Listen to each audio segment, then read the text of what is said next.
The Buffalo Sabres are a mystery.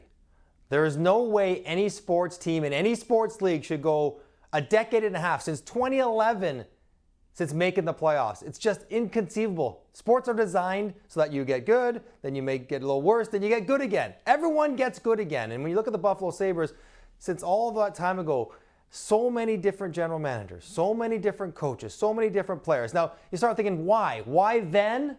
Why now? Why has it not worked in Buffalo for so long? It's not the market. It's one of the best markets in the entire NHL. One of the most passionate fan bases there is. They deserve better. They've supported this team through thick and a lot of thin, and it's time for them to start winning again. So you start thinking, okay, well, maybe it's the goaltending. That's always been a problem. Yeah, they've been through 25 plus goalies in those 14 years. That's going to be an issue for sure going back. You think, well, maybe they haven't drafted good players. That's not necessarily the case. They've drafted a bunch of good players who then went on to win elsewhere, but not in Buffalo. You think about Jack Eichel, what he went on to do in Vegas. You think about Ryan O'Reilly, how great he was in St. Louis. Think about Sam Reinhart, probably the second best goal scorer in the entire world.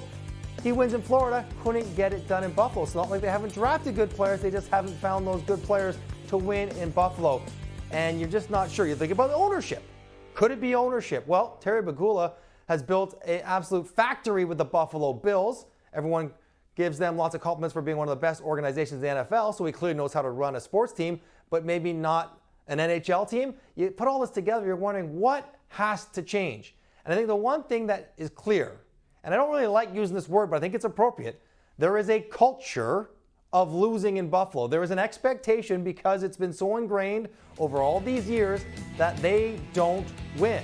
And when they get in tight spaces, they don't play that well, they don't react that well. And even if you are new to a situation and you've not been part of the scar tissue accrued with all the losing, you still feel it, and feel it pretty quickly. You don't think the guys that are new to the team this year are picking up on the fact that Buffalo's done a lot of losing over the last decade? It absolutely weighs you down every single day. So where do they go from here? It's hard to say. You going to change the coach? I don't know. You just brought in Lindy Ruff, so probably not. Could you change management? That have to be considered.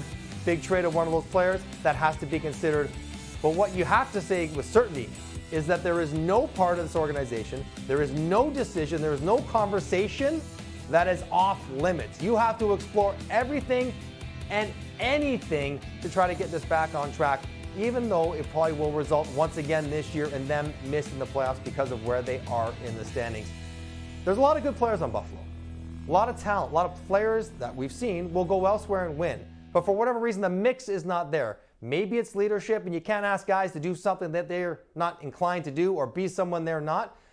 But I also wonder, between the general manager job, the coach's job, the owner's role, and maybe the most important players that are signed long-term on this team, that they have to explore changing the mix once again in Buffalo, because they are where they have been the last decade, in a bad spot in the standings, trending the wrong way, with the crowd getting unruly because they're supporting this losing team for too long. It has to change, and it's probably going to start to change pretty soon.